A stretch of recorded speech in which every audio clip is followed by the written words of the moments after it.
I've heard a lot of other YouTubers and hobbyists talk about that they really don't read the back of baseball cards anymore. I mean, when we were kids, you looked on the back of the baseball cards to see how the player did and kind of where they compared to other players and maybe some facts and stuff about them.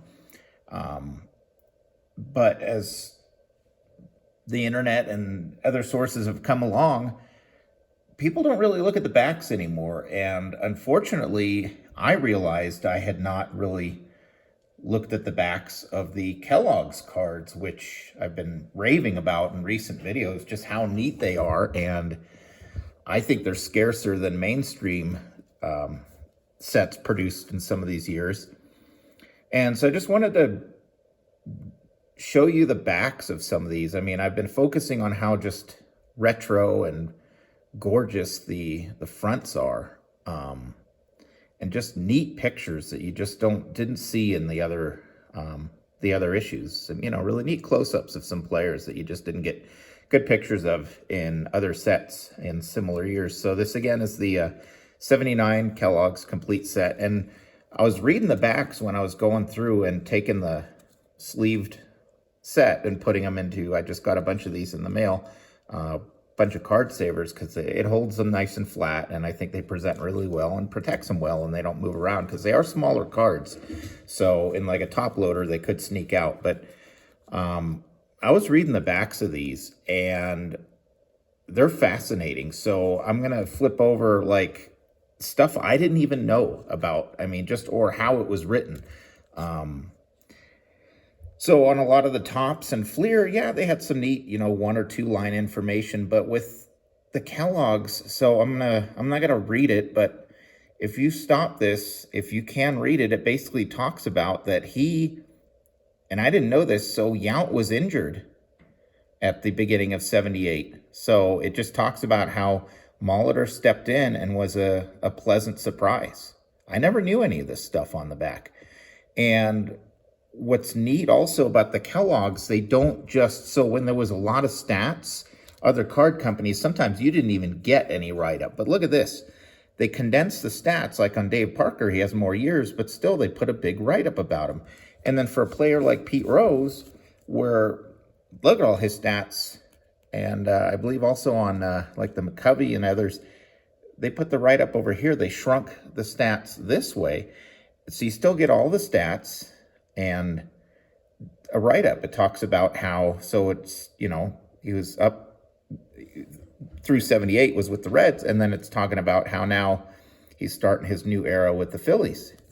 So even though he's in a Reds picture right there, they had updated basically that he's now at the Phillies, and they put the Phillies logo there. So they just seem to put a lot of effort into these sets, and it further added to the fact that I love collecting these, and I might have to hunt down some more now. They're just cool. And then and also for players that you're like, well, why'd they make the set? Let's find somebody. I mean, like Gary Maddox was a good player, but it talks about how his defense was great, but apparently he made a key error in the playoffs the prior year that let the Dodgers win the pennant.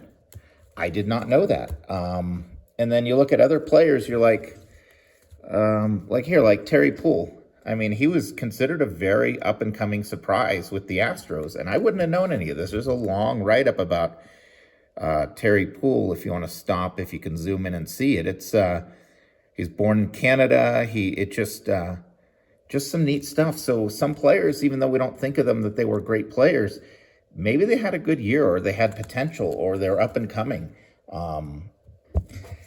So read the backs of your cards. I mean, even, sometimes I try to, even let's say I open a pack from the early 80s. It's neat to look back, look at the cards, look and see, how high was this guy drafted? This guy who ended up, just being a mediocre player. How high was he drafted? How long? It's sometimes crazy to see. Some of these guys spent like 8 years in the minors. I mean, they didn't come up until they're like 29.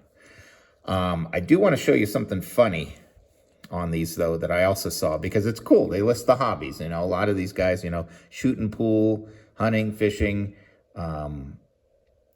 Reggie Jackson's was very accurate. The Reggie in this says his hobby, automobiles.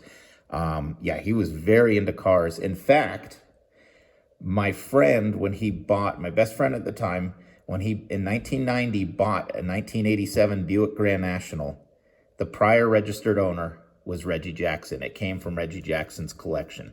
So, and this, I guess he had some financial troubles. He offed it at a Buick dealership, and my friend picked it up for 10 grand. So, yeah, anyway, so kind of a neat story.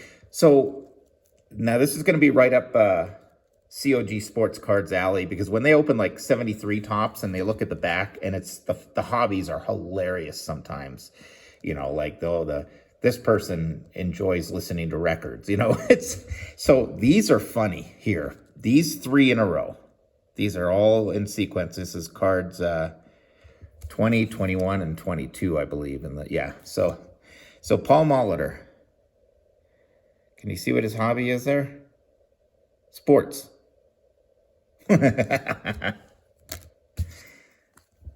Dave Parker. What's his hobby? Sports. P. Rose. You want to guess what his hobby is? You're close. All sports. I mean, that is just, on so many levels, these are just so hilarious that their hobby is, well, their profession and their hobby are sports. But it's just, so a lot of them aren't as lame as, you know, kind of just putting sports. Like Vita Blue, what are his here?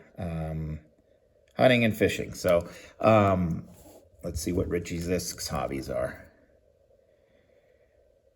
Golf and bowling.